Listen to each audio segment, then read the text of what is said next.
You know, one of the things though that I think we wanted to make a point of tonight was that we don't believe there is a serial killer loose right now in New England. When we first started to do this is the third show we've done on this topic. We thought there was a distinct possibility of it because of 7, 8 bodies, but now they solve one of them, and it was totally had to do what appeared to be domestic violence. And then the fact that these 3 women here that you see on the screen, oh, excuse me, that's the same woman. I wanted to I'll put up their picture of the 3 women. They're legitimate people that, for whatever reason, found themselves dead in these woods. So far, none of these 3 have been ruled a homicide. And that is unsettling to many people because they're saying, oh, how did they just all wind up dead? And the woman who's in the middle, Denise Leary, they've done an autopsy on her, and it was undetermined. They couldn't determine cause or manner of death.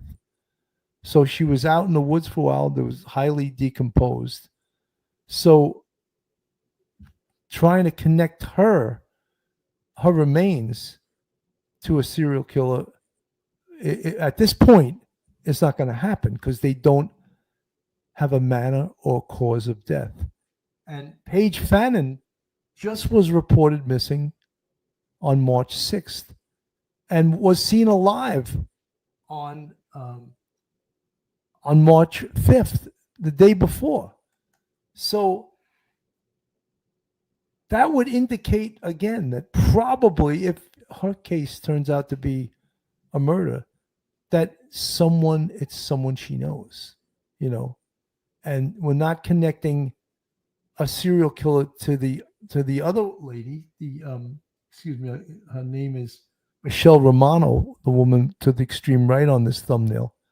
So we can't call this right. So right there, there's 4, and the 5 is the case in Groton that was just solved.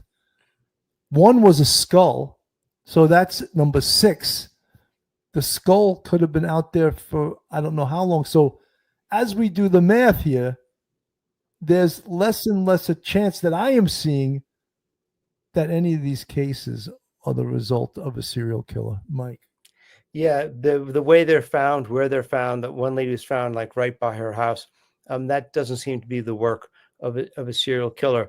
And unfortunately, people don't realize that a victim, or I should say a body that's in the woods, will decompose really quickly. You'll lose whatever evidentiary value the corpse has, and unfortunately, unless there's some a lot of blunt trauma to the skull or broken bones or something like that, you're not going to have you're going to have a difficult time trying to figure out cause of death and manner of death, because there's just not enough tissue.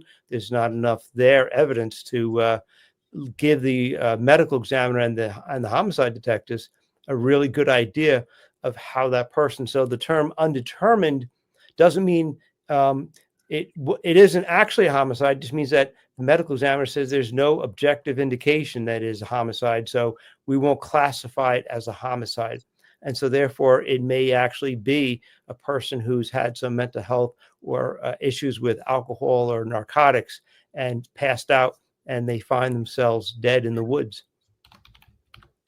100%. And something, also, it doesn't mean that right now it's not classified as such that it can't be classified that way in the future. They don't just stop working on these cases because they don't think that these are homicides or that they're connected to a serial killer. I'm going to go back to Jesse Weber here. In various states in the New England area, it's got a lot of people wondering if they're not only connected, but could there be a serial killer on the loose? Authorities have suggested there's no evidence to believe that at this time. But what do the circumstances of these various incidents tell us? We're going to get into some of the details surrounding these 8 deaths. Welcome to Sidebar, presented by Law and Crime. I'm Jesse Weber. We have a rather unsettling situation happening in the New England area right now that is sparking a lot of concern that a serial killer may be on the loose. Several bodies have been found in multiple states since March that we need to talk about. And what are the similarities? What are the connections? What are the locations? I'm going to go for you in chronological order, okay? March 6th, the body of 35-year-old Paige Fannon from West Islip, New York, was recovered in the Norwalk River out in Connecticut by the Norwalk Police Department's scuba team and fire personnel. According to Norwalk Police Lieutenant Tomasz Podorski, the river was, quote, flowing rapidly due to the heavy rain overnight. And this is interesting because apparently, according to the Hour, police in nearby Wilton, Connecticut, about 8 miles away, they had contacted Norwalk authorities asking if they could use their department's drone to help them locate a missing person, presumably Paige, who was last seen in that area March 5th.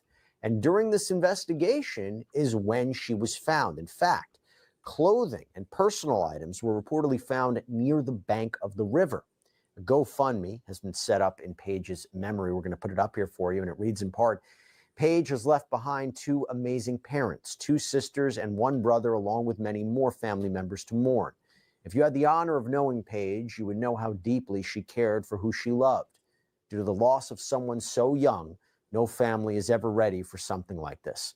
With that being said, I ask whatever you can contribute to help, even if it's just spreading the word, would be of great appreciation from her loved ones.